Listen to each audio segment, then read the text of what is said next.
اب میں جب بات یہ آئی مشتبہ کی تو یہیں سے علماء یہ مسئلہ نکال کر دکھاتے ہیں کہ ہر ایک چیز میں انسان کو احتیاط کا دامن پکڑنا چاہیے.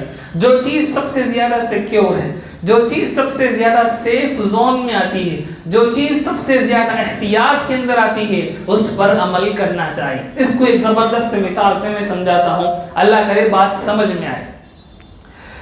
اللہ کے نبی پاک صلی اللہ علیہ وسلم فرماتے ہیں کہ جب وقت ہو جائے، جب سورج ڈوب جائے تو روزہ کھولنے میں تاخیر نہ کرو، روزہ کھولنے میں تاخیر نہ کرو. اسی طرح ایک حدیث میں سرکار ارشاد فرماتے ہیں کہ سحری کو بالکل آخری وقت میں کرو، سحری کو بالکل آخری وقت میں کرو.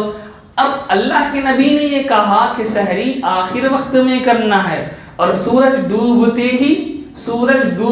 ہی روزہ کھول دینا ہے.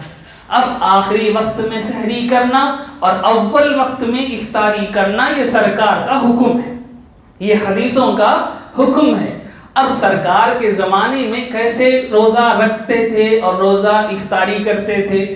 صبح صادق کی نشانی آسمانوں میں دیکھیں، روشنی جو صبح صادق کے وقت پھیلتی ہے لمبائی میں اس کو دیکھتے تھے اور صبح صادق کا فیصلہ کر کے روزہ سحری ختم کر لیتے تھے. اور سورج ڈوبتا تھا، سورج ڈوبنے کا جو معیار تھا، جو طریقہ تھا، سورج ڈوب گیا، ہاریزن سے افق سے نیچے سورج چلا گیا تو سورج ڈوب گیا، لوگ افطاری کر لیتے تھے. لیکن اب معاملہ بنا کہ آج نہ کوئی صبح صادق کو جانتا ہے اور نہ کوئی سورج کو ڈوبتے ہوئے دیکھتا ہے. ایسے ہی ہے، آپ میں سے کتنے لوگوں کو معلوم ہے کہ صبح صادق کیسی ہوتی؟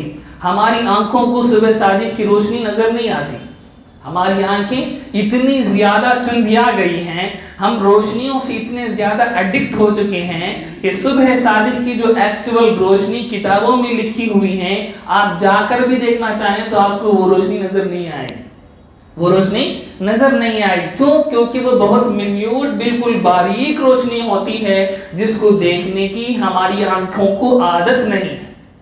اور ویسے بھی ہم سٹی میں جی رہے اور روشنیاں یہاں اتنی زیادہ ہیں کہ صبح صادق کی روشنی کا ہمیں علم ہی نہیں ہے. اور سورج ڈوبتا ہوا دیکھ کر ہم روزہ نہیں کھولتے، کیونکہ سورج کب ڈوبتا ہے، کدھر ڈوبتا ہے، یہ بھی کئی لوگوں کو نہیں معلوم.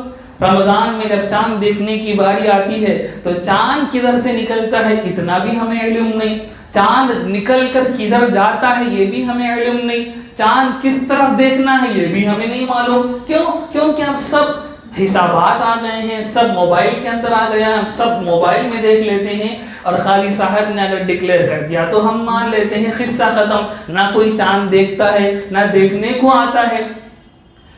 کون سے مہینے میں چاند کا ڈائریکشن کہاں ہوگا، ہاریزن سے وہ کتنا اوپر ہوگا، اس کا عظمت کیا ہوگا، اسے کس طرح دیکھا جائے گا، یہ کچھ ہمیں نہیں معلوم، کیونکہ اس چیز کو ہم نے نہ پڑھا نہ ہمارے تجربے میں وہ چیزیں ہیں.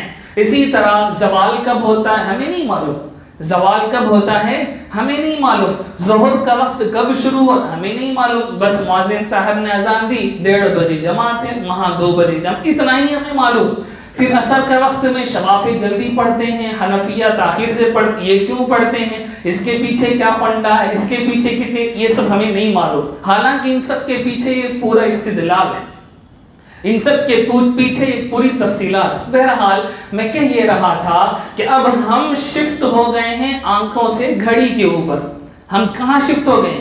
گھڑی کے اوپر. ہم اب آنکھوں سے نہ سورج کو دیکھتے ہیں، ہم نہ آنکھوں سے صبح صادق کو دیکھتے ہیں، ہم گھڑی کو دیکھتے ہیں، روزہ رکھتے ہیں.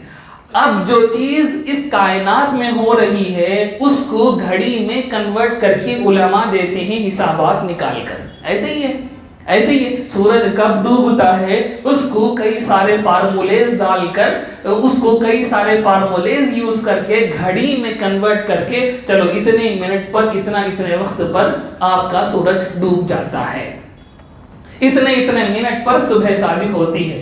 اب سرکار ہمیں جو حکم دے رہے ہیں وہ سورج کو دیکھ کر حکم دے رہے ہیں، لیکن ہم عمل کیا کر رہے ہیں؟ گھڑی کو دیکھ کر عمل کر رہے ہیں. اور سورج کے حساب کو گھڑی کے حساب تک بدلانے کا کام کون کر رہے ہیں؟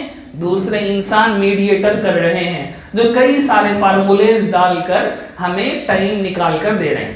اب جب انسان بیچ میں آ جائے گا تو لا محالہ اختلافات ہوں گے، لا محالہ کیا ہوں گے؟ اختلافات ہوں گے۔ اسی لیے آپ اٹھا کر دیکھیں افطاری کے وقت میں اختلافات ہیں، افطاری کے وقت میں کیا ہیں؟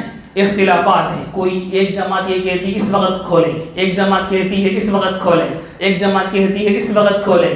کل عشاء کے بعد ہم لوگ ہمارے ساتھی بیٹھ کر تقریباً 4 ہمارے یہاں جو ٹائم چلتے ہیں اوقات الصلاۃ، 4 اوقات الصلاۃ کو ہم نے اسٹڈی کیا تھا مختصر طور پر۔ قاضی صاحب کا ایک اوقات الصلاۃ ہمارے یہاں ابھی ٹنگا ہوا ہے، اور ایک مسجد معمور کا اوقات الصلاۃ ہم نے دیکھا، کاشف الہدیٰ کا اوقات الصلاۃ ہم نے سامنے رکھا، اور پھر انٹرنیٹ پر جو اوقات الصلاۃ ہے اس کو ہم نے دیکھا۔ چاروں اوقات الصلاۃ میں الگ الگ وقت ہے، چاروں اوقات الصلاۃ میں کیا ہے؟ الگ الگ وقت ہے۔ چاروں اوقات الصلاۃ میں تقریباً 7 سے 8 منٹ تک کا فرق ہے۔ کتنے منٹ کا فرق ہے؟ 7 سے 8 منٹ تک کا فرق ہے۔ اب 7 سے 8 منٹ تک کا فرق ہے تو احتیاط کس میں ہے؟ یہ ہے فَمَنِ اتَّقَى الشُّبُهَاتِ اسْتَبْرَأَ لِدِينِهِ وَعِرْضِهِ۔ اللہ کے نبی کہتے ہیں حلال بھی کلیئر ہے، حرام بھی کلیئر ہے، بیچ میں چند چیزیں ایسی ہیں جو مشتبہ ہیں، اور اس کے بارے میں سرکار کا حکم یہ ہے کہ مشتبہ کو چھوڑ دو، جو احتیاط ہے، جو سیف زون ہے اس پر رہو۔ اسی لیے آپ قاضی صاحب کا جو اوقات الصلاۃ جو سحری اور افطاری کا ٹائم ہے اس میں اٹھا کر دیکھیں، 10 منٹ تاخیر سے روزہ کھولنے کو کہا، یہ وہی احتیاط کا معاملہ ہے، یہ وہی احتیاط کا معاملہ ہے۔ اسی لیے 10 منٹ بعد روزہ افطاری کی جاتی ہے۔ سرکار نے جو فرمایا